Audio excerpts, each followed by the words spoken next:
Bienvenidos a todos mis estimados amigos, es un gusto para mí poder compartir este tiempo con cada uno de ustedes, en el cual vamos a introducirnos en el mundo de instrumentación industrial.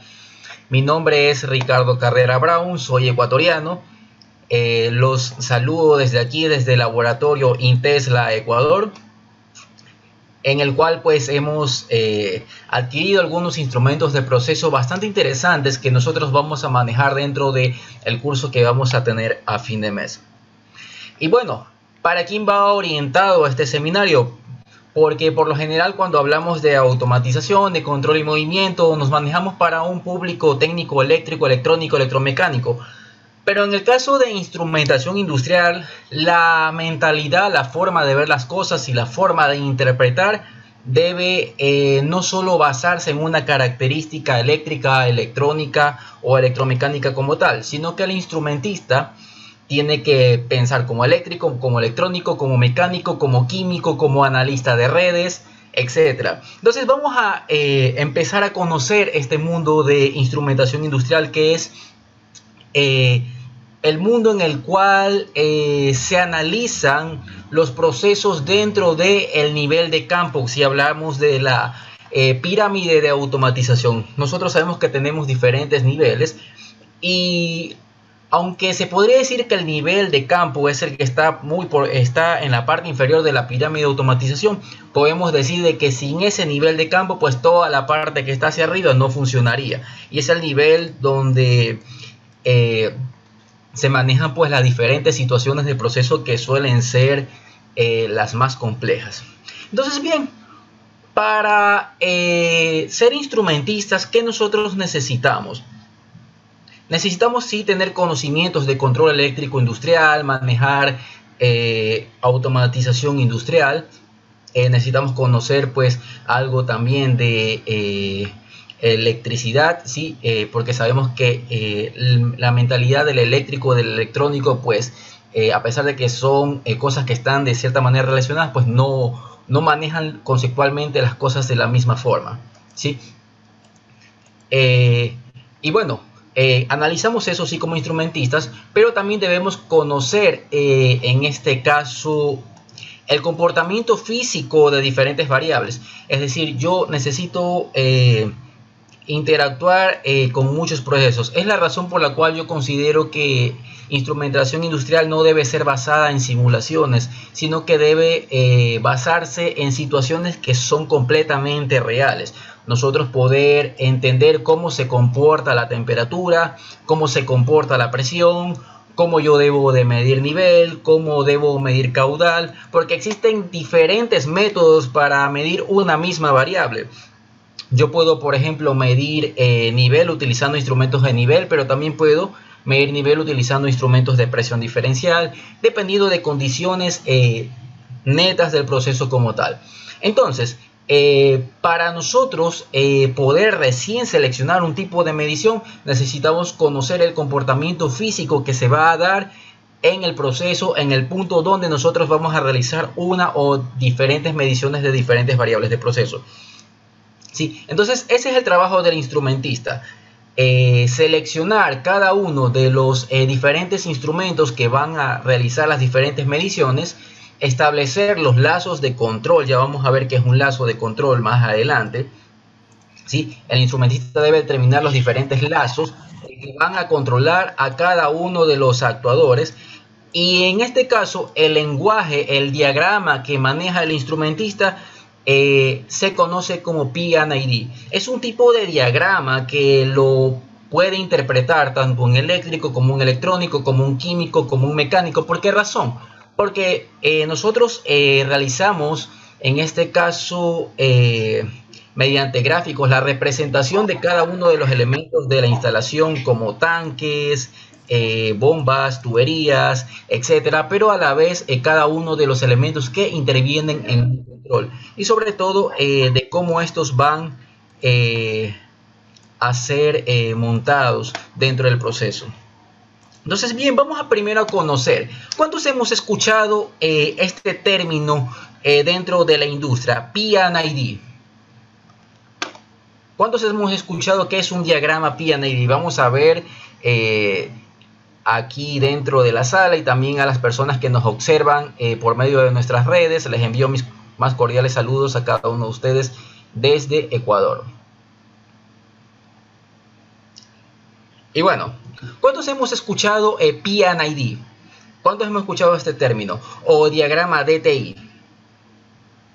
A ver, de los que estamos aquí presentes. Bien, el diagrama de PNID en este caso es el diagrama de tuberías e instrumentación. ¿Qué significa PNID? Piping and Instrumentation Diagram, o en español el diagrama DTI. Si nosotros vemos PNID o vemos DTI, hacemos referencia al mismo tipo de diagrama. En este caso lo que hace es representar el proceso industrial graficando cada uno de sus componentes, como tanques, bombas, tuberías, diferentes maquinarias que intervienen en el proceso, y adicionalmente el lazo de control y cómo se genera este lazo de control por medio de señales eléctricas, señales magnéticas, señales neumáticas.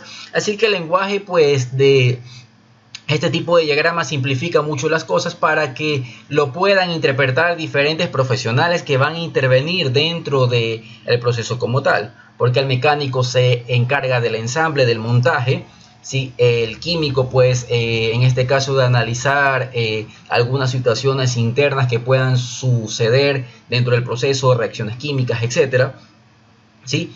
El eléctrico pues de hacer el estudio de carga para toda la instalación, el electrónico para programar el PLC, y el instrumentista pues para seleccionar el tipo de medición y para realizar las diferentes calibraciones. Pero el instrumentista pues debe entender lo que tienen que hacer cada uno de ellos. ¿Para qué? Para poder establecer pues los diferentes lazos dentro del diagrama PNID. Entonces vamos a ver un pequeño ejemplo. Tenemos este primer ejemplo de diagrama PNID, ¿sí? ¿Y qué podemos nosotros observar en un diagrama PNID? Primero, que tenemos aquí la tubería representada por una línea continua. Ya vamos a ver los símbolos de las líneas también, pero en este diagrama pues lo voy explicando poco a poco. ¿Y qué podemos ver aquí también? De que esta línea nos muestra adicionalmente la dirección del flujo, es decir, que el flujo viene en este sentido y sale por este lado de acá, porque podría pues también salir por la parte de abajo o salir por la parte de arriba.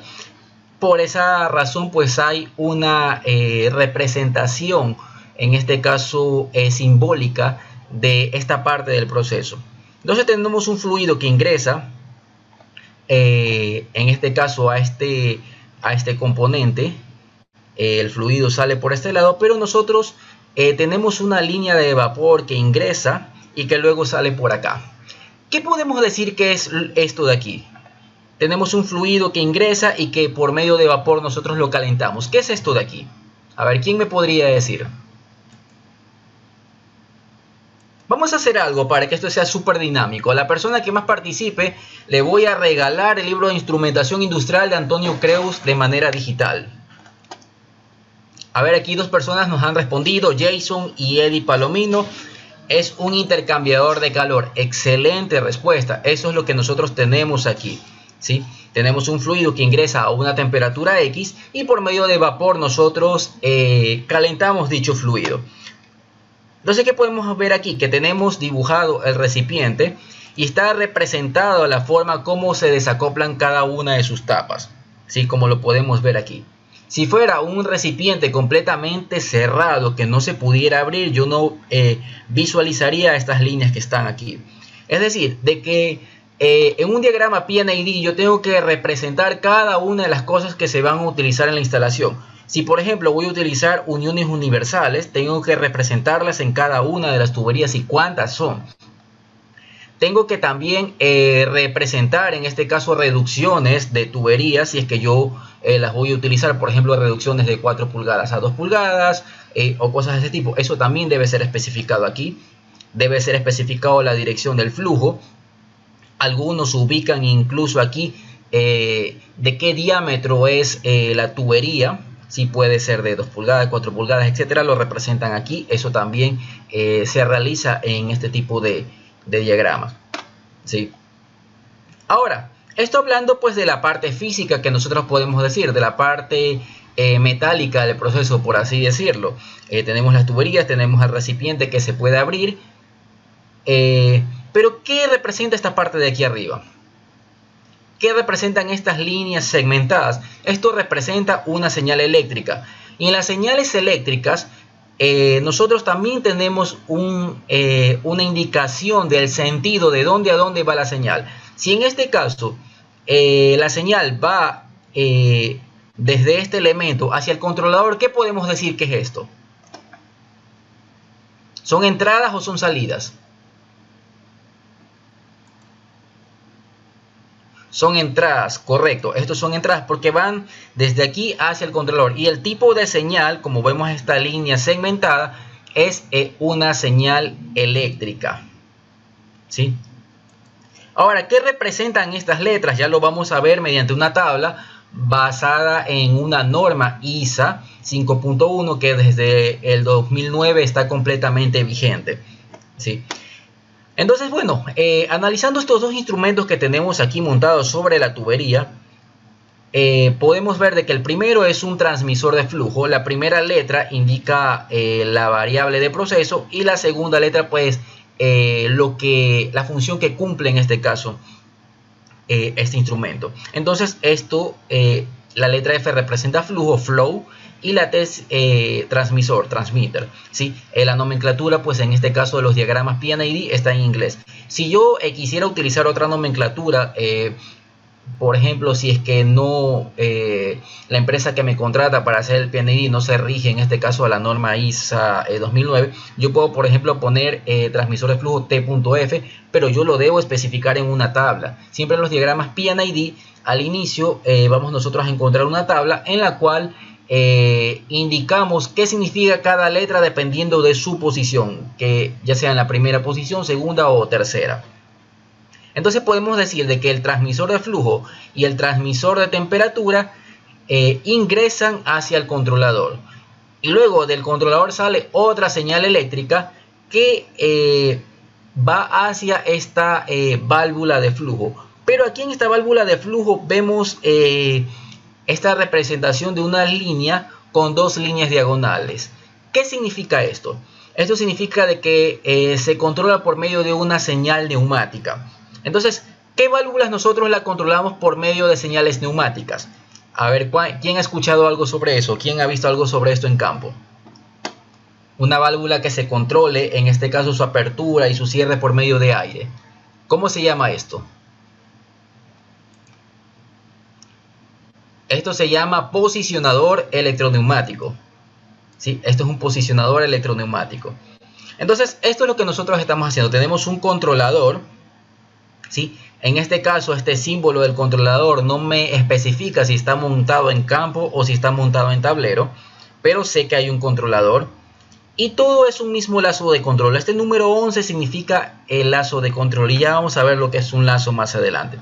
Entonces el intercambiador de calor tiene un fluido que ingresa para realizarle un intercambio de temperatura que puede ser líquido o algún otro gas, no lo especifica. Pero aquí sí especifica que lo que yo utilizo para realizar el intercambio de calor es vapor, es decir que yo voy a realizar un proceso de calentamiento. ¿Y qué señales de entrada yo tengo? Pues tengo el flujo en este caso, de lo que yo estoy transportando por la tubería y también su temperatura inicial. Ahora, bueno, yo aquí al final también debería tener otro instrumento de temperatura, pero eso puede ir después de esta parte. Esto simplemente es algo inicial, algo ilustrativo para que nosotros entendamos qué es un diagrama PID. Quisiera saber si hasta aquí hay alguna pregunta con respecto a este primer diagrama, porque vamos a elaborar uno completamente desde cero con cada uno de ustedes, ¿sí? Para que puedan llevarse pues esto como un pequeño regalo por parte de nosotros como Intesla. ¿Alguna pregunta con respecto a este primer diagrama? ¿O todo claro hasta aquí? Una pregunta. Sí, dígame, estimado. Buenas noches. ¿Cuál es su nombre? Alfredo. Ok. Ese controlador por acción precalculada, ese es es una válvula, un filtro, ¿o no? ¿Filtro de mantenimiento cómo se...? Bueno, el controlador en este caso puede ser un PLC, puede ser un controlador de tipo universal, ¿sí? Esto es el controlador, ¿sí? Aquel que yo lo configuro, yo lo programo para que lea estas variables de proceso, las escale.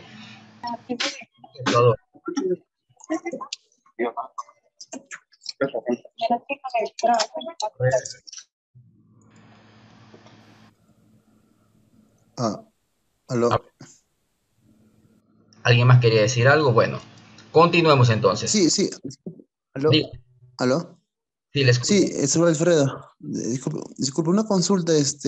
Tenía entendido que antes del PID hay un programa, hay un diagrama, más que todo el proceso, creo que usan los químicos, creo, ¿no? Donde de ahí nos ayudamos a hacer el PID. ¿Es correcto? Bueno, los ingenieros químicos tienen diagramas propios, así como por ejemplo los eléctricos tenemos los diagramas de control, los diagramas de potencia, pero eso es básicamente para lo que les corresponde a ellos dentro del proceso, ¿sí? Ellos realizan sus diagramas para, en este caso, incluso con gráficas y simulaciones. En gráficas que se obtienen a partir de simulaciones, por ejemplo en programas como Aspen Heights o cosas de ese tipo. ¿Sí? Pero es para saber lo que va a ocurrir. Por ejemplo, si esto fuera un reactor químico, entonces ellos saben lo que va a pasar dentro del reactor químico y según eso ellos dicen, bueno, yo creo que debo utilizar 2 instrumentos de temperatura o utilizar 3, etcétera. Ellos también aportan en este caso en el diseño del PNID haciendo pues sus simulaciones o ensayos pilotos previos. ¿En qué consiste un ensayo piloto? Por ejemplo, cuando se habla de reactores químicos, ahorita que hablas de química, porque esto es súper importante, los químicos trabajan de esta forma. Tienen un reactor, pero primero construyen lo que se llama un reactor piloto, un reactor de una escala muy pequeño, por ejemplo, de unos 500 mililitros, algo que en caso de que genere sobrepresiones o alguna situación emergente, no genere ninguna situación destructiva.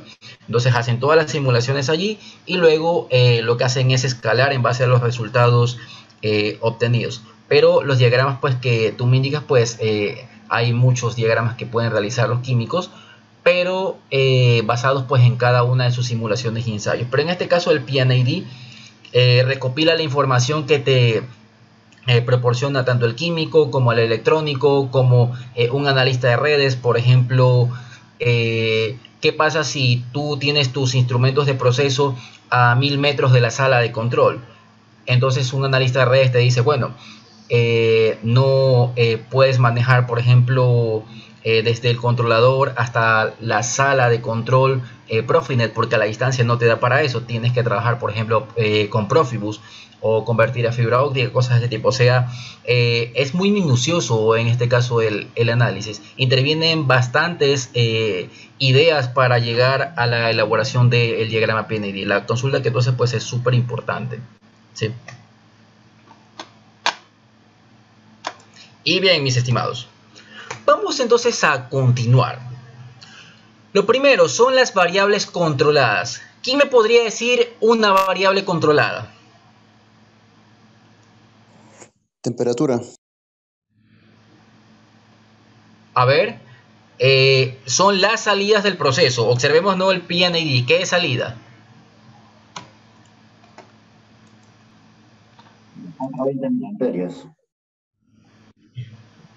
Observemos este gráfico. ¿Qué tenemos aquí en el gráfico como variables controladas? ¿Qué son estos elementos? ¿Son los instrumentos o son los actuadores? Actuadores. Correcto. Muy bien. Esas son las variables controladas. Las otras, las que nosotros captamos son las variables manipuladas. ¿Sí?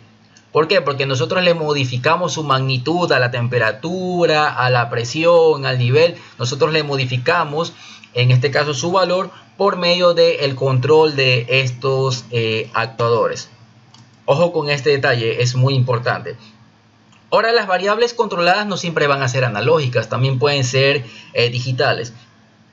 Ahora, ¿cuántos de los que estamos aquí conocemos qué es una señal digital y qué es una señal analógica? Aquí veo algunos participantes del curso de PLC, así que sí hay personas que conocen esta diferencia. ¿Qué son señales digitales y qué son señales analógicas?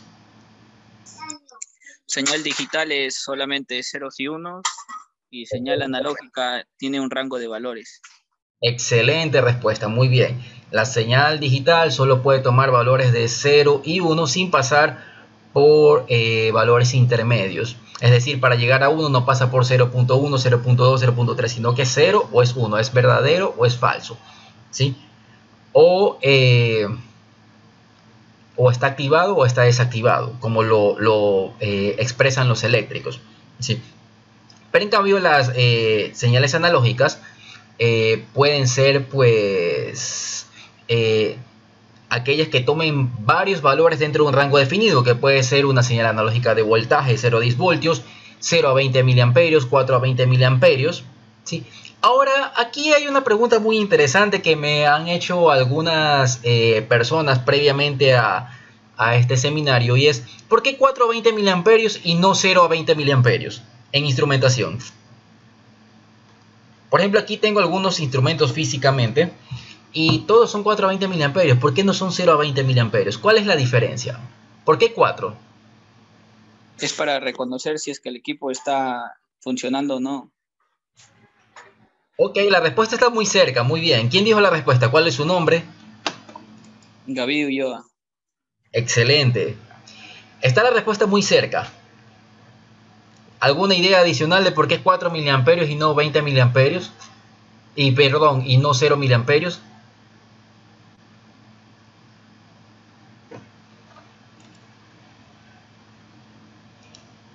Aquí Antonio nos dice con 4 miliamperios podemos saber si hay señal en la salida. Ok, la respuesta va por ahí. Primero está ligado esto de aquí a una norma. Sí. Y segundo, cuando yo trabajo de 4 a 20 miliamperios, si dentro de la entrada analógica yo tengo 0 miliamperios, yo sé que el hilo está roto, el hilo del sensor. Pero si yo trabajo de 0 a 20 miliamperios y tengo 0 miliamperios en la entrada analógica del PLC, yo no sé si está en el valor mínimo de la variable de proceso o si es que el hilo está roto. ¿Sí? Entonces es por un tema pues también de diagnóstico. Y aparte pues de que el instrumento, en este caso de corriente, se conecta en serie a una fuente y necesita, y este pues genera una carga, obviamente que para todos sus componentes electrónicos. ¿Sí? Así que los instrumentos que son de 4 a 20 miliamperios pues por lo general van a ser de 2 y de 4 hilos, pero de 0 a 20 miliamperios solo van a ser de 4 hilos. Es decir, que van a tener una fuente de alimentación independiente y van a tener una salida que va a ser de 0 a 20 miliamperios. ¿Sí? Importante conocer este detalle. ¿Se entendió esta parte? ¿Por qué 4 y no 0 miliamperios? Bien, vamos a continuar entonces. Sabemos que son variables controladas y que son variables manipuladas. Ya vamos a ver qué es esto de aquí más adelante. En este caso el tipo de lazo de control. Y bueno, a ver, aquí hay un rollo un poquito importante. Listo. Entonces aquí vamos a ver nosotros que dependiendo de la depuración, en este caso, ruido, que me está interrumpiendo mucho. Listo.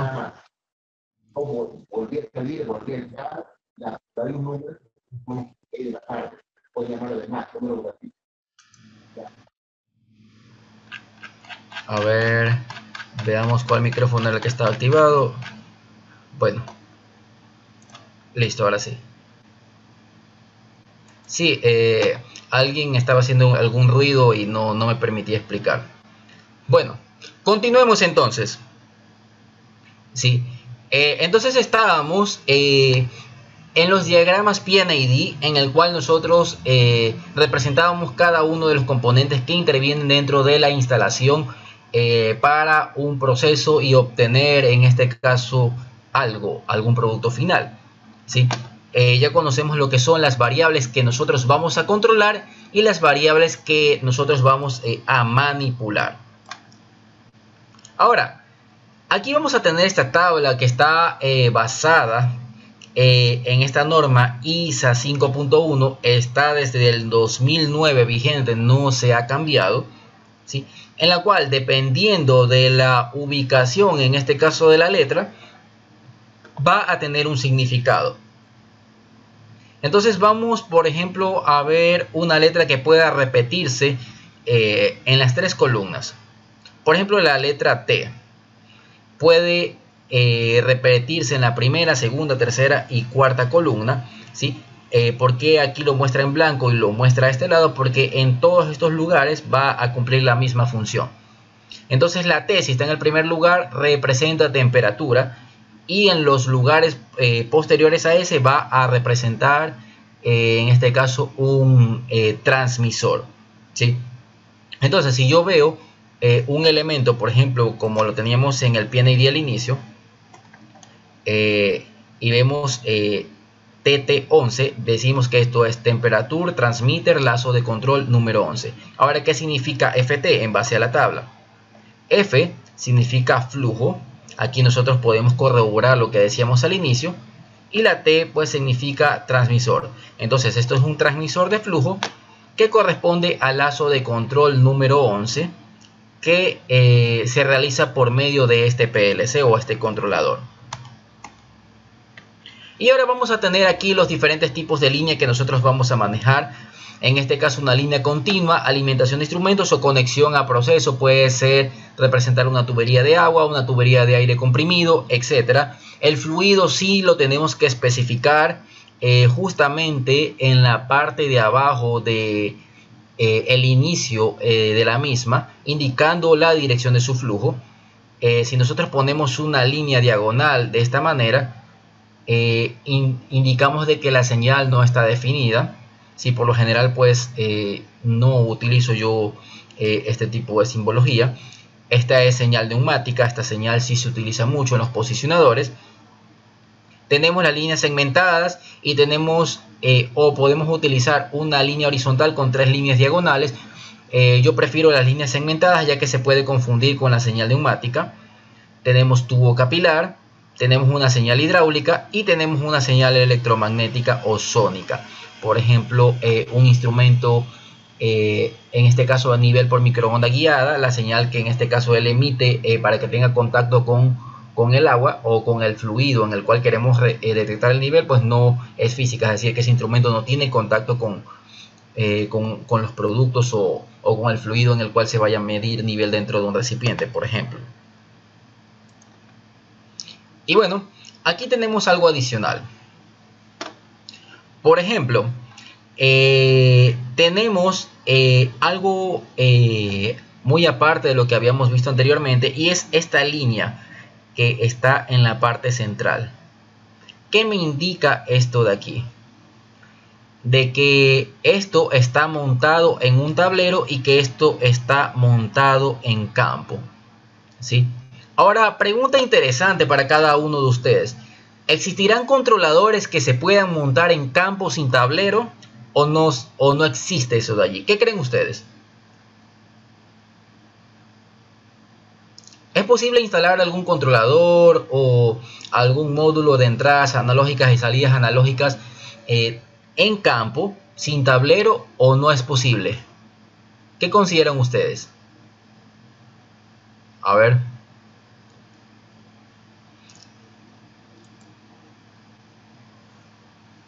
Aquí Anthony y Hugo nos dice sí es posible.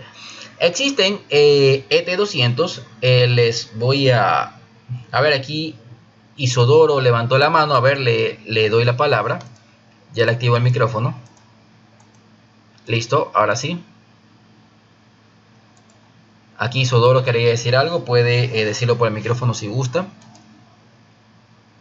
Bueno, ya lo dijo por el chat. Listo. Excelente. Si es posible, existen periféricas descentralizadas ET200 que están diseñadas para trabajar en campo ¿sí? E incluso tienen una carcasa que está hecho de un material de fundición. Es muy costoso, pero es en situaciones donde elaborar un tablero y montar un tablero es realmente complicado, ¿sí? Y no da en este caso la instalación para poderlo ubicar allí, ¿sí?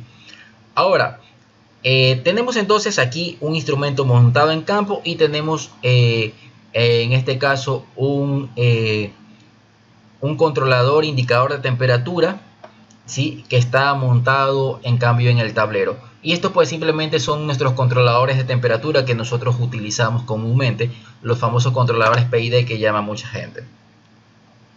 ¿Sí? Entonces esta es la representación. Vemos algo adicional. Ahora cuando nosotros vemos una forma circular, hablamos de instrumentación discreta. Cuando hablamos de controladores como tal, como PLCs, la simbología es un poco diferente. Ya lo vamos a ver en diagrama. Y bueno, vamos a hablar de lo que es un lazo de control, porque nosotros vemos este número 101, este número 60, y decimos, bueno, ¿a qué corresponde este número? ¿Qué es un lazo? Y vamos a ver aquí. El lazo es aquel que establece una condición del proceso desde una señal captada hasta su actuador. Es decir, si yo por ejemplo en el PLC tengo una medición de temperatura que sirve para controlar un horno, ese es un lazo de control. Pero si ese mismo PLC sirve por ejemplo para controlar presión constante en un sistema de bombeo, ese es otro lazo de control. Si tengo el elemento de presión y tengo las bombas, tengo en este caso el termopar y tengo el banco de resistencias. Son dos lazos de control diferentes, pero que dependen del mismo controlador, ¿sí? ¿Se entiende lo que es un lazo?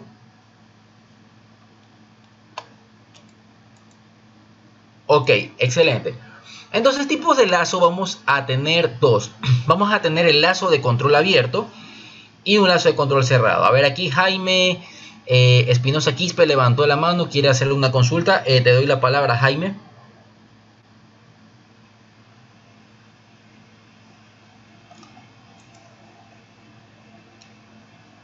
A ver, veamos si está permitido activar el micrófono. Bueno. Listo, entonces continuemos. Un sistema de lazo de control abierto es aquel donde no interviene una medición de la variable de proceso, sino que se asume, en este caso,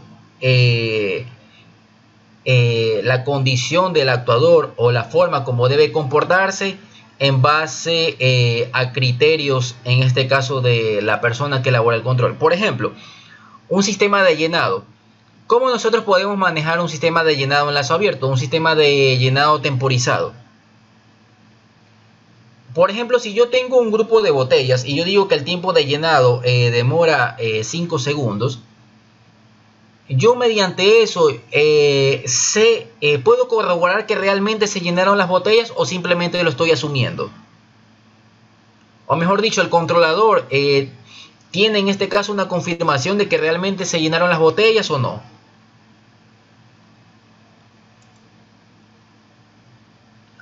Solo se asume, ¿cierto?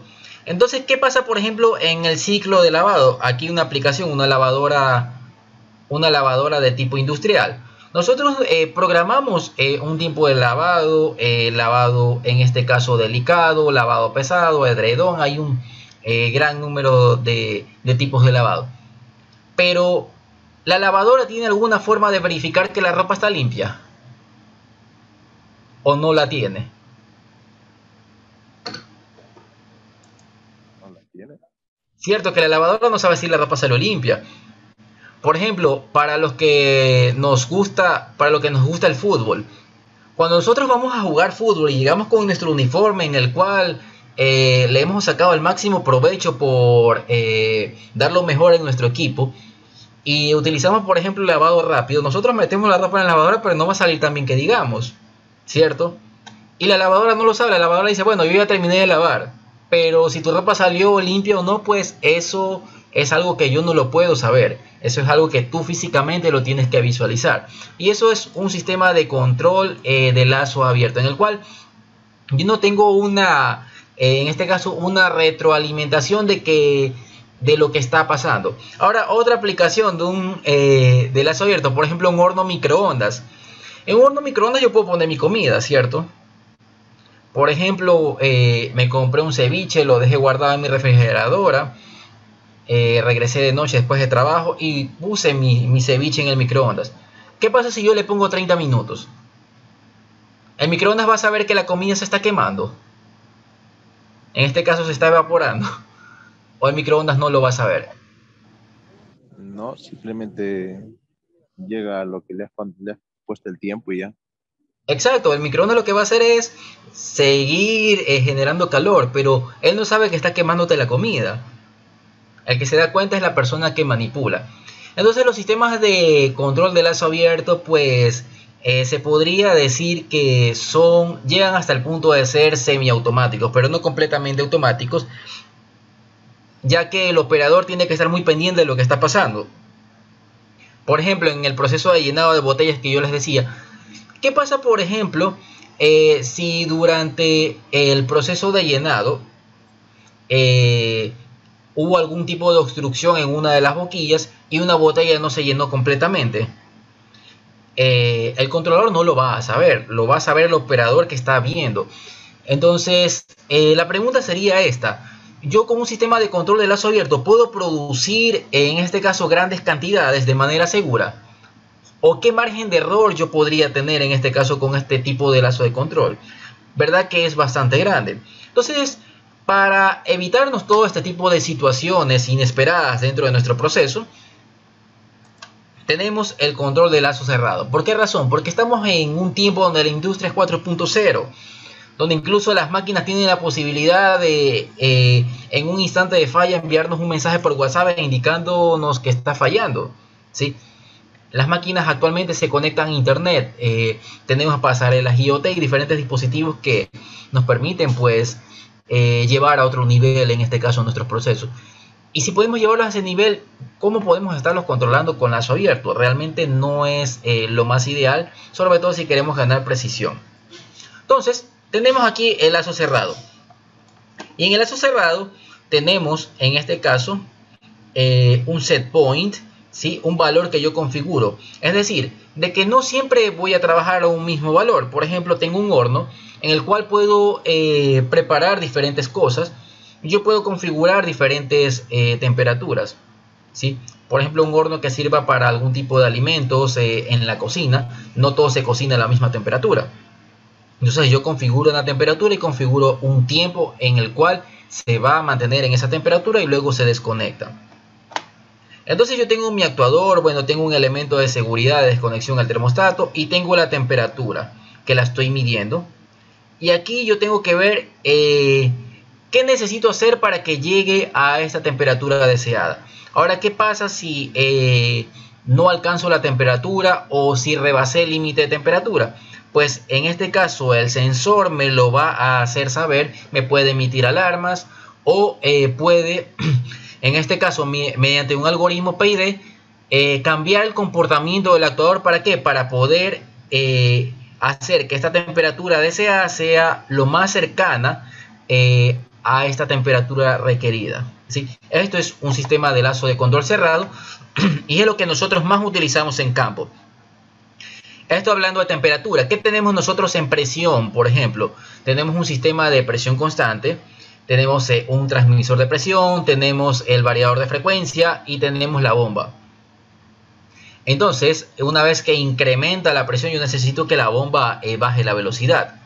Pero si la presión se empieza a caer porque hay bastante consumo de agua, ¿qué tiene que hacer en este caso el variador de frecuencia?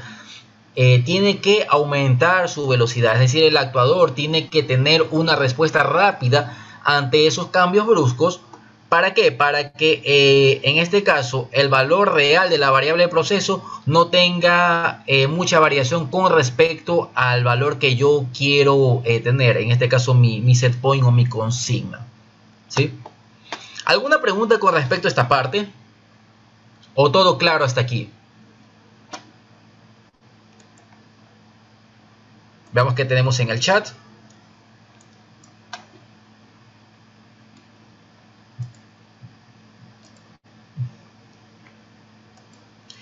Un profesor decía en la universidad: cuando nadie pregunta significa que todo se entendió o que nada se entendió. Espero que sea lo primero. Y bueno, veamos aquí dos consultas que tenemos. ¿En qué momento utilizar el lazo cerrado o abierto? Bueno, el lazo cerrado nosotros lo utilizamos realmente en procesos donde yo tengo la posibilidad de equivocarme. Sí.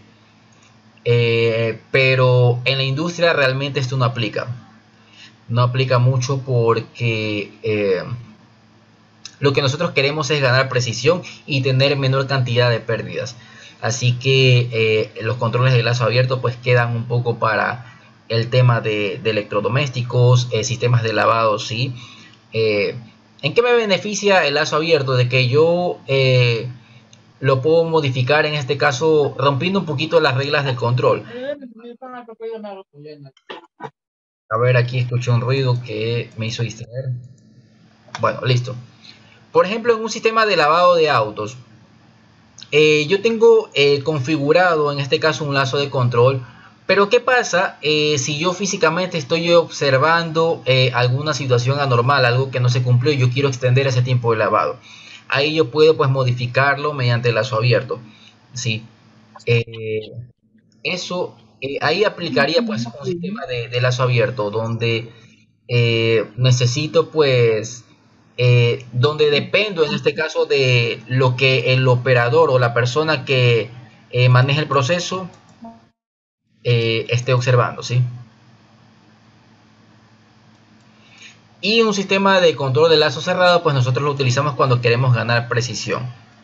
Ahora aquí tenemos otra consulta: ¿por qué se suele trabajar con 24 voltios? Bueno, ya los PLCs de gama alta trabajan a 24 voltios, sobre todo por un tema de seguridad. En instrumentación nosotros alimentamos con 24 voltios. Es más, en algunos casos hay transmisores que que emiten señales neumáticas, en la cual pues no tengo tanta precisión, pero es un tema de seguridad. ¿Qué pasaría, por ejemplo, nosotros trabajando ya en industria de hidrocarburos? Yo tengo bastantes recipientes de gas licuado de petróleo muy grandes. ¿Qué pasa si yo tengo una chispa por un cortocircuito en medio de todo eso? Yo necesito saber la presión de todos esos tanques, ¿cierto? Pero ¿qué pasa si yo, por ejemplo, tengo una chispa a un nivel de tensión de 220 voltios o a un nivel de tensión de 440 voltios? ¿Qué pasaría si yo tengo ese nivel de tensión en una instalación donde hay diferentes tanques de gas licuado de petróleo? Lo que va a hacer pues que va a generar una explosión realmente grande, ¿sí? Incluso el tipo de señales que se maneja en lugares, en ambientes explosivos, ni siquiera es 420 miliamperios, sino que es un bus de campo, en este caso Profibus PA. Cuando se trabaja en ambientes explosivos necesariamente se trabaja de esa manera, porque en este caso si se me parte un cable de red yo no voy a tener un cortocircuito, ¿sí? Esa es la ventaja, y mediante ese cable yo puedo no solo obtener la medición de la variable de proceso, es decir, no solo voy a saber, por ejemplo, a nivel cuánta presión hay en el tanque de combustible, sino que también puedo hacer un diagnóstico al instrumento. Si el instrumento está en mal estado, yo lo voy a saber por medio de esa red, ¿sí? Entonces aquí interviene mucho el tema de seguridad. A ver, aquí nos indica en una planta desaladora qué tipo de lazo se usa. Bueno, en una planta desaladora se utilizan muchos lazos, pero he visto pues lazos cerrados por tema de precisión. Aquí tenemos otra consulta, esto sí lo vamos a mencionar dentro del curso, la diferencia entre un PLC y un sistema de control distribuido. Bueno, en este caso un PLC es un controlador lógico programable que lo programa un solo usuario. Pero en cambio un sistema de control distribuido pueden estar cargando programa a varios usuarios al mismo tiempo a ese controlador. ¿Por qué razón? Porque el número de señales que procesa un sistema de control distribuido es bastante grande. he escuchado en escala hasta 500.000 señales en un sistema de control distribuido. ¿Sí? Por ende, pues para manejar todo eso no va a intervenir un solo programador. Eso sería realmente imposible. Ahí se vuelve multiusuario y varias personas pues van cargando áreas de programas de manera distinta. Pero toda regla tiene su excepción. Y en este caso, el controlador que tiene su excepción a esa regla es el Simatic S7500. El único PLC en el mercado, porque me he tomado la molestia de analizar la mayoría de marcas de autómatas, es el único que puede en este caso cargar varios programas de manera independiente, hasta 255, que los llama software units. Es casi un sistema de control distribuido. Se puede decir que es como un micro DCS, el S7500. Es algo bastante bueno. Y bien, se entendió lo que es un lazo de control abierto y un lazo de control cerrado. ¿Alguna consulta adicional? Pregunten todo lo que ustedes deseen con toda la confianza del mundo. Para los que sean, en este caso, participantes dentro de nuestros cursos, que hay algunos que ya han participado antes, saben de que pueden, en este caso, realizar consultoría técnica conmigo, su instructor, de manera personalizada, por ser parte pues de nuestras capacitaciones. Esto como un pequeño regalo para cada uno de ustedes. Bien, todo claro. Vamos a continuar entonces. Elementos finales de control. Estos son nuestros actuadores. Vamos a tener pues válvulas. Vamos a tener por ejemplo el variador de frecuencia, que en este caso me controla la bomba. Esto puede ser un sistema de presión constante, puede ser un extractor, etcétera.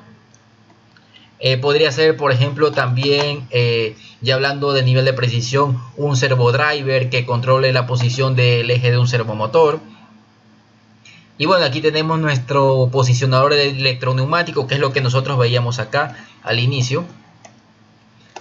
Este elemento de aquí es esto que nosotros vemos acá.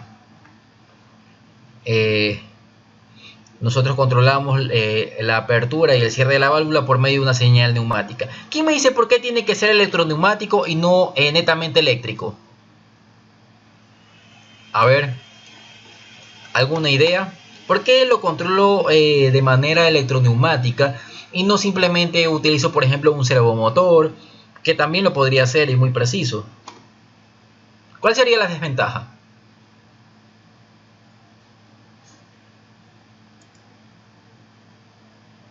Porque el servomotor puede abrir por medio de control de posición, puede ir abriendo y cerrando la válvula según se necesite. Con un servomotor se puede.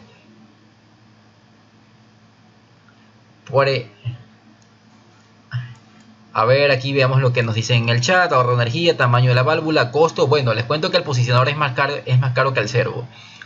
Y aparte necesito un compresor y una línea de aire. Pero el tema va por lo que les mencionaba anteriormente. En instrumentación nosotros analizamos mucho la seguridad intrínseca, ¿sí? Entonces, ¿qué pasa si dentro de la tubería que nosotros en la cual instalamos esta válvula con posicionador circula un gas combustible, por ejemplo gas natural o gas licuado de petróleo?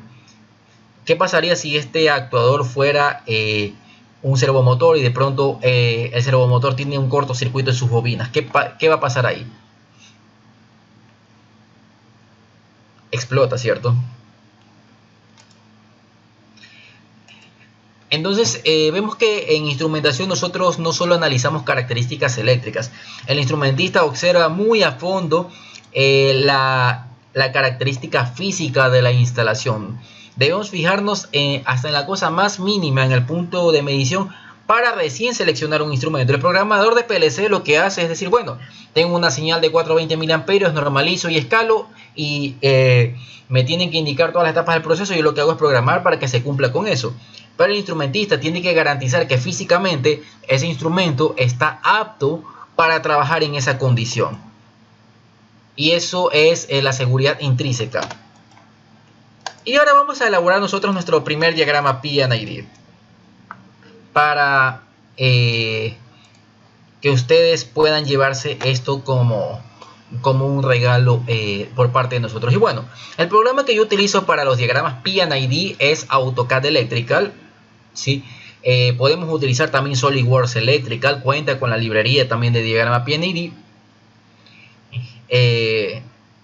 También hay softwares que utilizan los ingenieros químicos. La verdad que no hay todos los componentes, por eso no trabajo con por ejemplo con Aspen Heights, y un programa realmente pesado. Pero bueno, en este caso vamos a hacerlo con AutoCAD Electrical. Entonces vamos a hacer un primer dibujo para que ustedes vean cómo lo analiza un instrumentista. Y va a ser un sistema de bombeo con tanque hidroneumático. Entonces, ¿qué es lo primero que yo necesito para un sistema de bombeo? A ver, no piensen solo en características eléctricas o en componentes eléctricos, piensen en toda la instalación. Empecemos por algo pequeño. A ver, ¿qué necesito? Necesito tuberías, muy bien. Las tuberías se representan por líneas. Ok, ¿qué más necesito? Necesito el tanque hidroneumático. Y necesito una cisterna de la cual yo capto agua. Ahora, ¿yo capto agua desde un tanque o desde una cisterna? Eso también lo tiene que decir el instrumentista. Si para el proceso va a necesitar una cisterna o va a necesitar un tanque de almacenamiento de agua. ¿Qué creen ustedes que es más ideal? Por cuestiones de espacio, de infraestructura y todo lo demás. Que el contenedor de agua esté aéreo o esté bajo o esté subterráneo.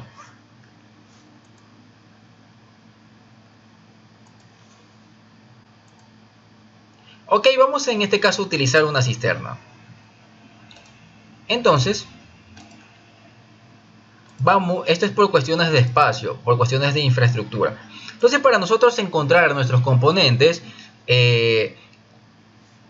bueno, hay dos formas en AutoCAD Electrical. Una es dirigirnos hacia la pestaña de esquemas, ¿sí? Y donde dice insertar componentes, vamos nosotros a ver componentes P&ID. ¿Sí? Esta es una de las maneras. O la otra es escribir el comando AEPID. Y listo. Aquí tenemos diferentes componentes. Entonces, voy a dejar agregada una bomba. Ahora, ¿qué tipo de bomba utilizo en un sistema hidroneumático? Utilizo una bomba centrífuga de una sola etapa. Utilizo una bomba multietapa vertical. Utilizo bomba dosificadora. ¿Qué tipo de bomba yo utilizo? Porque eso también lo especifica el instrumentista. ¿Y por qué?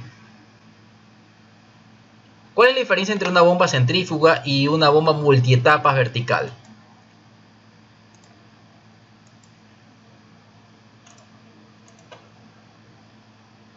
Aquí todos nos dicen centrífuga, centrífuga, ok. ¿O de qué depende esto? Aquí Rodolfo nos dice centrífuga por el caudal. Ok, ¿qué pasa si yo utilizo una multietapa vertical?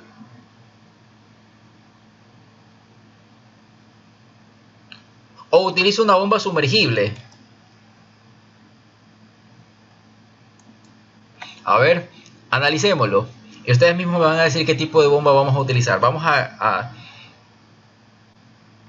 Aquí Hugo nos dice mucha presión la bomba multietapa. Pues la verdad sí. La verdad sí, para un sistema hidroneumático, el riesgo que yo tengo con la multietapa es generar una sobrepresión y que se desacople algo. La verdad que sí. Eso es completamente correcto. Bueno, vamos a utilizar entonces una bomba centrífuga. Esta de aquí. Y las bombas se representan con la letra P, ya que la nomenclatura viene en inglés, viene de pump. Y listo, tenemos aquí nuestra bomba. Y ahora, bueno, hay cosas que sí nos va a tocar dibujar. Por ejemplo, la cisterna. Vamos a representar la cisterna. Y vamos a moverla. Listo. Ahora yo voy a ubicar la tubería desde la cual se realiza la succión. Ahora la bomba succiona por la parte central o por este lado. ¿Por qué lado succiona la bomba?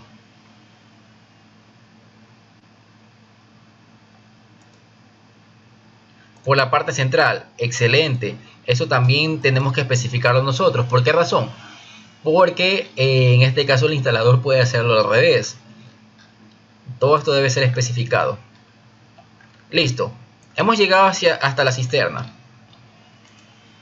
Ahora, en esta tubería, ¿qué elementos mecánicos van instalados? ¿O qué accesorios, en este caso de plomería, van instalados?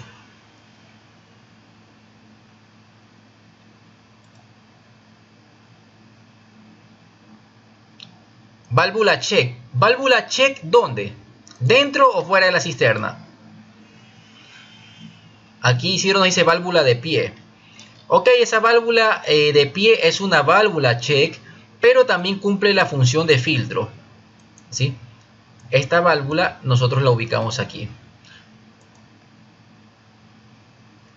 A ver, seleccionamos y luego movemos. Y listo. Ahora, ¿esta va pegada al suelo o tiene una altura como nosotros la hemos puesto aquí?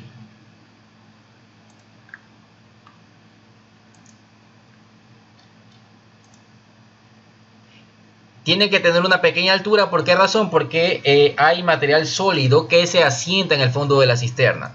Excelente. Muy bien. Entonces tenemos aquí nuestra cisterna. Y pues esta válvula cuenta con una malla que evita que la bomba succione algún tipo de sólido. Ahora vamos también a tener en este caso una tubería que ingresa hacia la cisterna. ¿Y qué nos falta en esta tubería? Nos falta la dirección, en este caso del flujo, para saber de dónde viene. Entonces nos dirigimos otra vez a la ventana de AEPID e ingresamos una flecha que nos va a indicar el sentido del flujo. Y nosotros vamos a escribir aquí IN o entrada.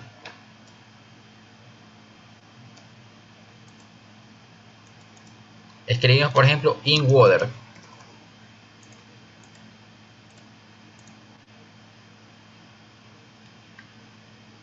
Y especificamos el diámetro de la tubería. Vamos a ponerle, por ejemplo, una pulgada. Una pulgada PVC. ¿Sí? Especificamos el diámetro y el material. Ahora, ¿qué más le falta a esta tubería para llegar a la bomba? ¿Cómo yo desmonto esta tubería? ¿Qué accesorios ustedes le pondrían aquí? Uniones universales. ¿Dónde y cuántas? Ok, vamos a poner una unión universal. Estas, bueno, AutoCAD hay símbolos que no tienen, pero la representación es de esta manera.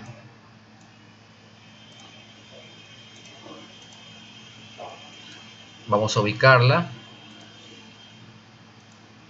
La unión universal nosotros la ubicamos dentro de la cisterna, dentro del agua o afuera.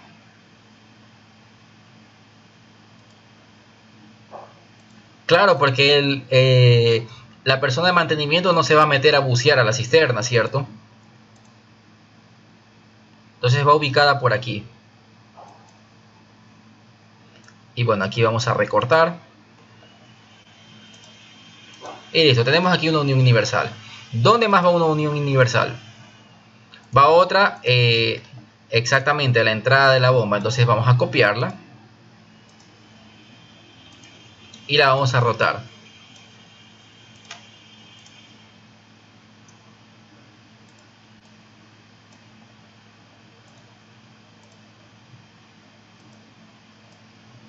Y listo, aquí tenemos otra unión universal. ¿Estamos de acuerdo con la instalación que estamos haciendo hasta este momento? Ahora, ¿qué más le falta a esta tubería? Le falta especificar el diámetro, ¿cierto? Entonces, aquí nosotros tenemos que también indicar el espesor de la tubería.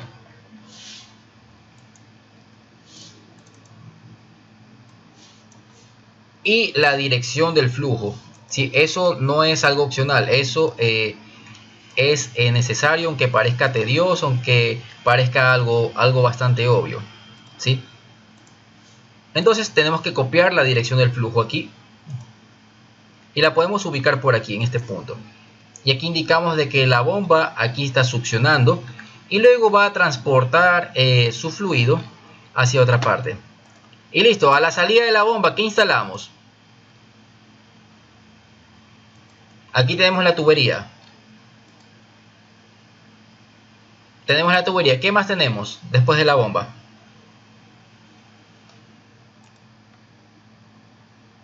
Válvula antirretorno, muy bien. Vamos a escribir el comando aepid. Vamos a ver válvulas. Aquí hay válvula antirretorno.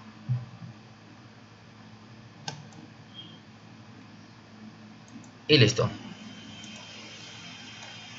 Aquí instalamos nuestra válvula antirretorno, la cual pues ya tiene una flecha que indica la dirección del flujo. Ahora esta válvula está un poco grande, vamos a bajarle la escala un poco, ya que físicamente la válvula no es más grande que la bomba, no es del porte de la bomba.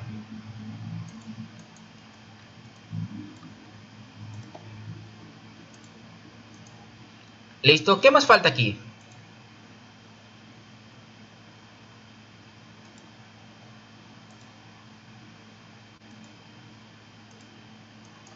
Aquí está la tubería. ¿Unión universal dónde? ¿Antes o después de la válvula check?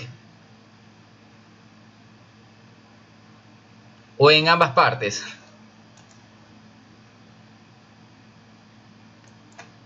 Ambas, ¿cierto? Si yo necesito cambiar la válvula check, pues también necesito poderla desmontar.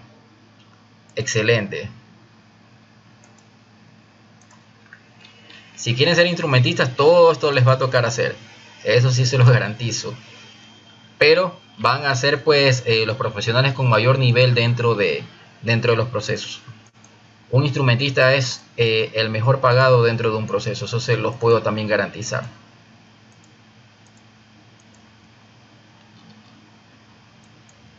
Y listo. ¿Qué más nos falta aquí? Aquí hay algo que nadie me ha dicho, pero que falta y es indispensable.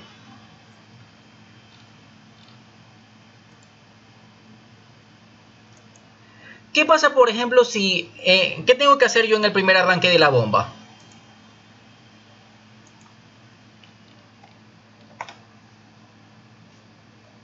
Porque aquí yo cuando la arranco por primera vez, esta bomba va a succionar puro aire. Tengo que realizar el cebado. ¿Y el cebadero dónde va? ¿Antes o después de la válvula check?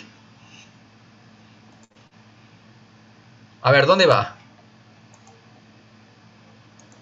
Antes de la válvula check, ¿cierto? Ok, entonces esto lo tenemos que desplazar. Ahora, ¿cómo nosotros ubicamos el cebadero? En este caso, ¿qué necesitamos? Necesitamos una T, ¿cierto? ¿Y qué más tenemos nosotros aquí? En el cebadero.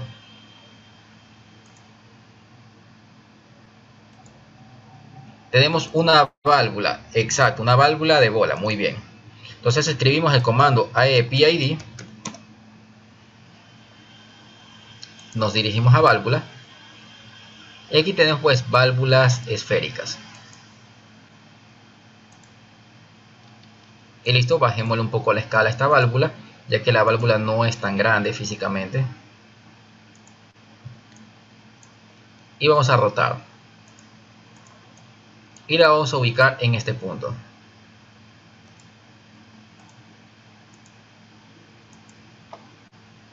Copiamos. Ahora, ¿es necesario poner una tubería después de la válvula? ¿O no? ¿O simplemente abren la válvula y llenan por la válvula? Aquí Rebeca nos dice manómetro, transmisor de presión. Eso también va. Ya lo vamos a ubicar. Ya vamos a ubicar los instrumentos. Por ahora enfoquémonos solo en tubería. Ya vamos a ubicar los instrumentos. Vamos a hacer el lazo de control. Pero que ustedes vean que para algo tan simple como esto es un análisis bien minucioso. Ya van a ver los que se inscriban al curso cuando hagamos el PNID del caldero. Belleza de diagrama.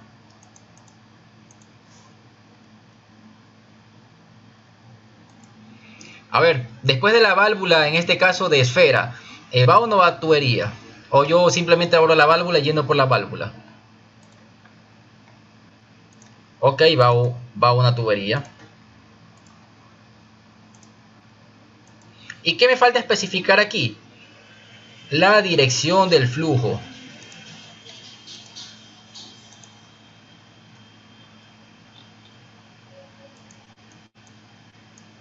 Vamos a rotar esta flecha.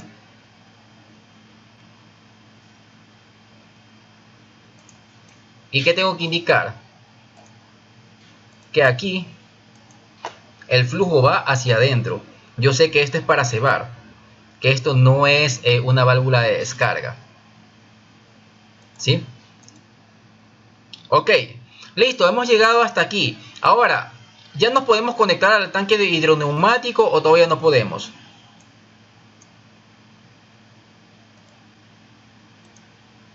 ¿Qué dicen ustedes? ¿Falta algo para conectarnos al tanque hidroneumático? ¿O ya nos podemos conectar?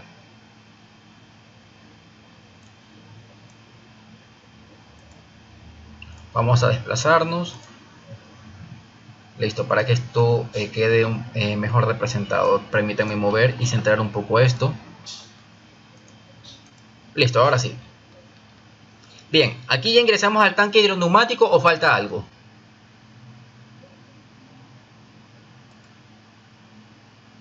Bueno, el presostat, todavía no nos enfoquemos en manómetros, en presostatos, en nada de eso, solo en tuberías. ¿Aquí ingresa al tanque o no ingresa al tanque todavía? ¿O falta alguna otra válvula? En este caso manual.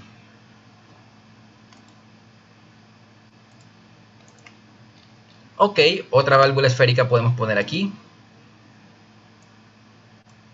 Ok, podemos poner una válvula de cierre. Excelente. ¿Por qué ponemos la válvula de cierre a la salida y no a la entrada? A ver, ¿quién me dice la respuesta?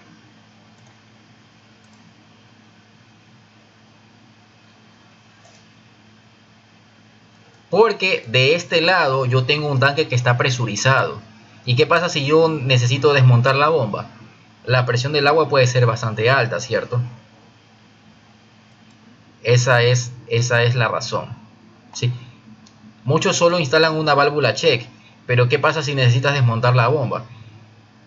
Te toca descargar todo el nivel de agua del tanque, quitarle la presión al tanque, dejar a toda la instalación sin agua porque tenías que cambiar una válvula, ¿sí?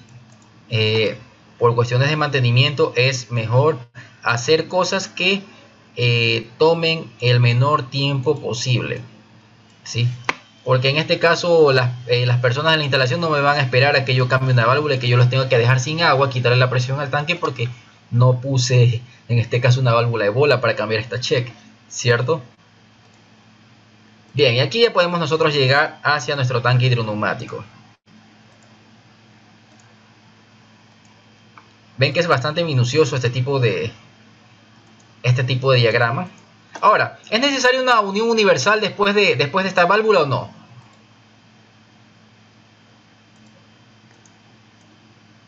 Ok, vamos a poner una unión universal. Pongamos uniones universales siempre para que el desmontar sea sencillo, no son caras. Muchas veces por economizar ponemos una sola tubería en la cual va roscado todo y si tengo que cambiar un elemento tengo que sacar todo el tubo. He visto full instalaciones así. Así que pilas con ese detalle.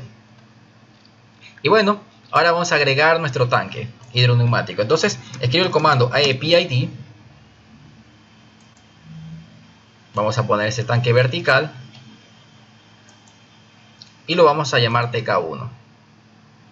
Y listo, aquí está el tanque hidroneumático. Ahora en el tanque hidroneumático la tubería ingresa por abajo, por arriba. ¿Por dónde ingresa la tubería? ¿Y por qué? Este seminario ha sido un poquito largo, ya casi parece una clase. Pero no importa, vamos a terminar este diagrama. A ver. ¿La tubería ingresa por la parte inferior o por la parte posterior en el tanque hidroneumático? Les hago todas estas preguntas porque de esta manera tenemos que nosotros analizar cuando trabajemos en campo como instrumentistas. La tubería ingresa por la parte de abajo. En la parte de arriba nosotros tenemos aire, ¿sí? Y el fluido lo tenemos en la parte de abajo. Ojo con ese detalle. Entonces, bueno, aquí el acople, pues, si yo lo ubico de esta manera, indico que el acople es roscable. Si el acople en este caso es bridado, yo tengo que dibujar la brida. Ojo con ese detalle, ¿sí? Entonces en este caso digo que es acople roscable. Y bueno, voy a tener una tubería de salida. ¿Y qué va en la tubería de salida? La tubería de salida va a una válvula. Y ahora el presostato, ¿dónde se ubica? ¿A la salida o a la entrada del tanque hidroneumático?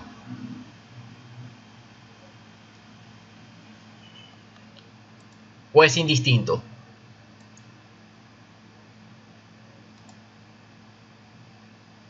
Ok, a la salida, muy bien.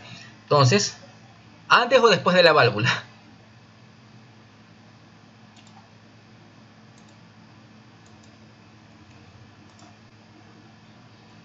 Antes de la válvula, excelente, muy bien. Entonces, bueno, vamos nosotros aquí, ahora sí, a ubicar lo que todos hemos esperado. Bueno, esta tubería debería ser más larga.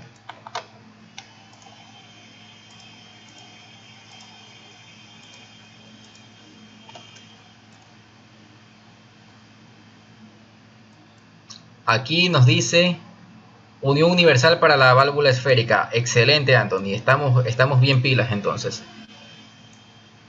Uniones universales para la válvula para poderla desmontar. Así de analíticos tenemos que ser como instrumentistas. Esto va para... El instrumentista debe ser la persona más insoportable dentro del proceso, porque él es el que tiene que hacer que todo se cumpla de manera correcta y que sea seguro. Porque si no, él va a ser el responsable de que esto no se ejecute de manera correcta. Y bien, aquí entonces ubico el presostato y ubico el manómetro. Entonces, bueno, nos dirigimos a la ventana de AEPID. Vamos a ubicar un instrumento discreto montado en campo. Ahora los manómetros también son instrumentos, ¿sí? Y vamos en este caso a escribir PG, que significa Pressure Glass, ¿sí? Y al ser pues simplemente un indicador, este no corresponde a ningún lazo de control. Vamos a hacer esto más pequeño. Aquí tenemos este presostato. Perdón, este manómetro. Y vamos a tener aquí el presostato. Y el presostato, ¿cómo se representa? Como Pressure Element. Y este va a ser, por ejemplo, el lazo de control número 100, por darle un número. Yo puedo ponerle el número que yo quiera. El número inicial puede ser 1, 2, 3, 4, puede ser 100, etc. Y listo. ¿Qué más nos falta aquí? Para controlar nuestra bomba. A ver, a esta parte de aquí sí hay que subirle un poco a la escala. Este tanque está como pequeño para la bomba.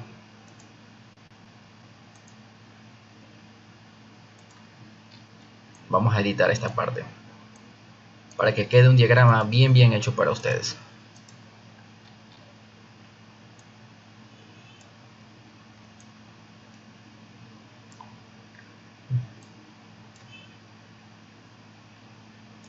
Bien, vamos a desplazar esto para acá.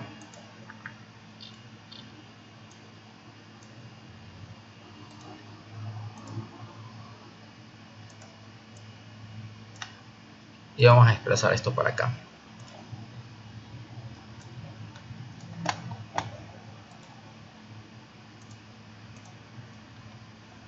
Y bueno, aquí los instrumentos sí los voy a hacer crecer un poco.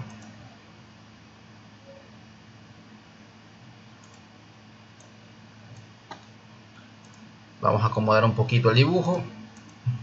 Y ahí vamos a ver ya la parte final de nuestro PNID. Vamos a mover esto más acá. Y aquí tenemos nuestro presostato. Y bien, listo. Aquí tenemos nuestra primera parte del diagrama.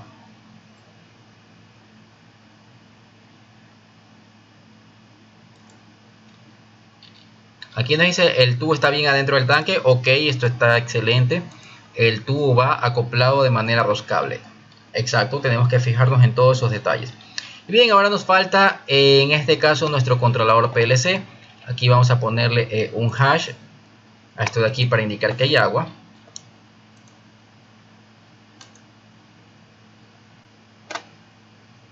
Vamos a ver algo que parezca agua aquí. Listo.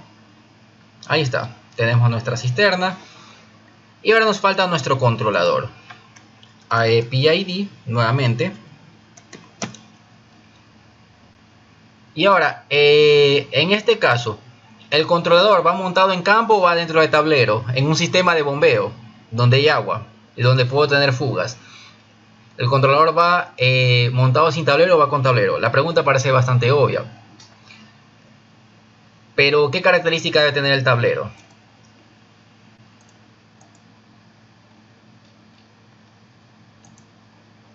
Aquí vamos a ponerle PLC 1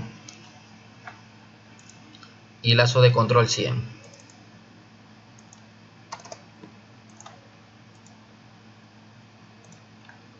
Y aquí ubicamos la característica, en este caso, del PLC, del tablero, perdón. Tablero de policarbonato IP67. ¿Sí? Importante. Y bien, ¿qué nos falta? Nos faltan las señales eléctricas y con eso terminaríamos nuestro diagrama. Entonces vamos a tener una primera señal eléctrica que va desde el PLC hacia la bomba.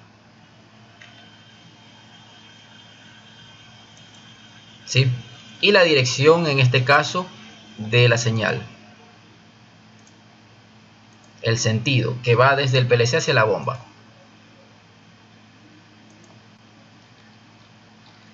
Y ahora tenemos la señal que va desde el presostato hacia el PLC. ¿Cierto?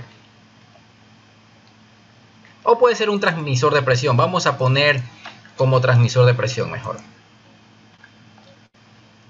Ahora, para no lanzar una línea segmentada de aquí hasta acá, porque cuando hacemos diagramas grandes se ven muchas líneas cruzadas, hay otra forma de representar. Y es la que yo utilizo. Y es de la siguiente manera. Y ya van a ver que es mucho más comprensible. Entonces ubico una línea segmentada y ubico una flecha. Voy a copiar. Voy a rotar.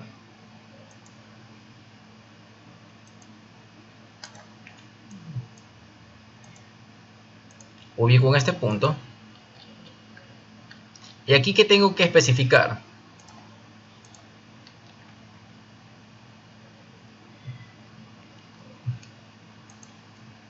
¿Hacia dónde va? En este caso va a ser P1, lazo de control 100. Va hacia allá. Y ahora aquí voy a tener una línea segmentada que ingresa. Y esta viene desde PLC1, lazo de control 100. Y lo mismo yo tengo que hacer en los presostatos. O en el transmisor de presión, perdón. Vamos a copiar. Vamos a pegar.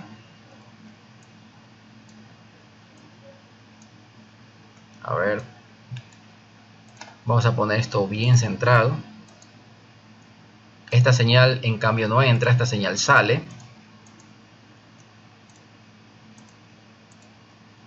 Vamos a rotar esta flecha.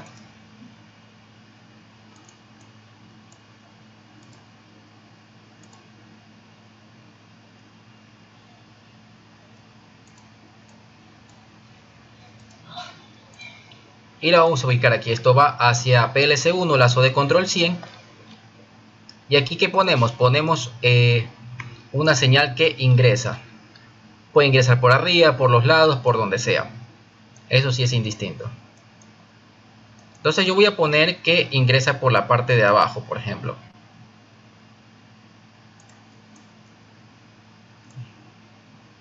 Vamos a rotar. A ver, está seleccionado. Rotar y listo.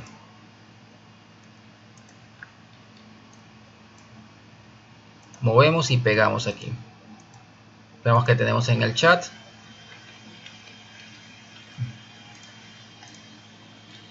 ¿Y esto de dónde viene? Esto viene desde transmisor de presión como es solo un transmisor de presión, simplemente podemos poner Pressure Transmitter. Si tuviéramos varios, hay que especificar PT1, PT2, etc. Lazo de control 100. Y bien, este es un diagrama PNID. Preguntas, mis estimados. Preguntas, dudas, comentarios. ¿Qué les parece? Esto es instrumentación industrial. Y es la primera parte, entender el idioma, el lenguaje de este tipo de diagrama. ¿Cómo lo ven? ¿Fácil, difícil, tedioso? A ver, sean muy sinceros.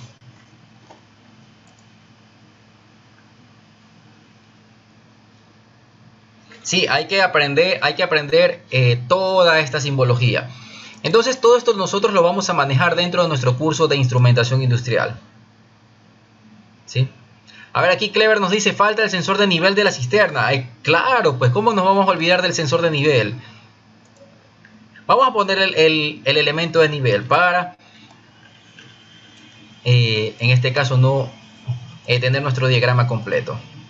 Y si alguien quiere pues este diagrama en CAD, me lo puede solicitar. Entonces, bueno, para poner el elemento de nivel significa que la cisterna tiene que tener una tapa.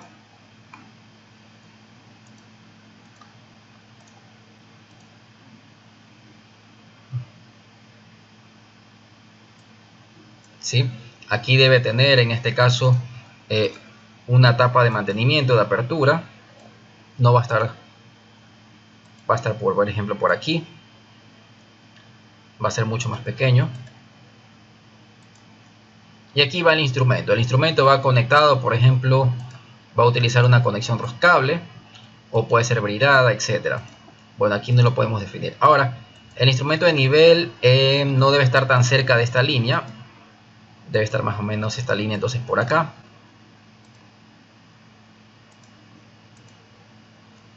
Y en este caso el instrumento de nivel puede tener contacto con el agua, como no. Vamos a poner que sí tiene contacto. Entonces va a ser, por ejemplo, un instrumento de nivel basado en presión hidrostática. Entonces va a estar sumergido y va a tener el sensor en el fondo. En este caso la sonda hidrostática, que ya vamos a ver cómo funciona porque justamente tengo uno. Ya vamos a guardar este hash y lo volvemos a agregar. Y ahí pues ya tendríamos listo nuestro diagrama. Entonces esto sería de la siguiente manera. Sería PT, en este caso, número 100. Y sería el Level Transmitter, lazo de control 100.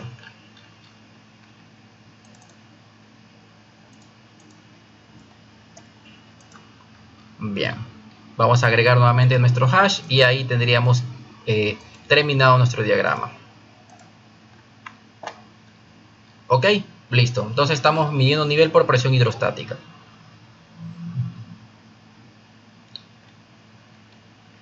Bien, medidor de nivel ultrasónico, les cuento que son los que menos utilizo, pero eso ya se los voy a decir dentro del curso. Y bien, mis estimados, este ha sido nuestro primer seminario. Vamos a tener 2 seminarios más de instrumentación porque este curso sí es sumamente amplio. Esto recién es un borrador de todo lo que nosotros vamos a hacer, ¿sí? Instrumentación pues es, se podría decir, mi especialización más fuerte, así que vamos con todo pues dentro de este curso, ¿sí? Y espero pues que cada uno de ustedes pues se animen a participar de todo el contenido que nosotros tenemos, ya que no vamos solo a trabajar con instrumentos simulados. Les voy a mostrar aquí en la cámara.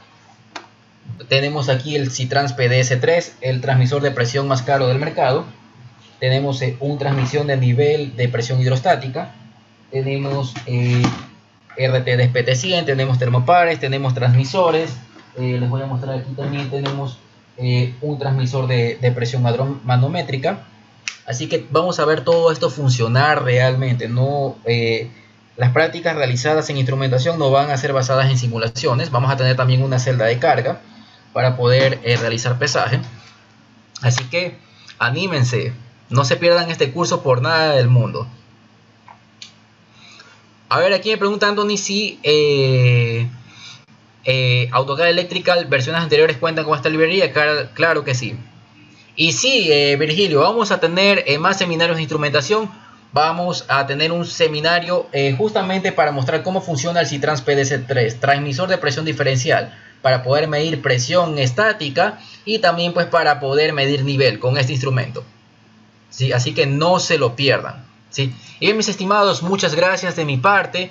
Espero pues que estén en el siguiente seminario y que no se pierdan este curso. Vamos a utilizar algunos programas. Van a ser TIA Portal, vamos a utilizar AutoCAD Electrical, vamos a uticizar LabVIEW, vamos a utilizar OPC Server, vamos a utilizar FaceToFlexing, ¿sí? Vamos FaceToFlexing, sí, ya lo dije también.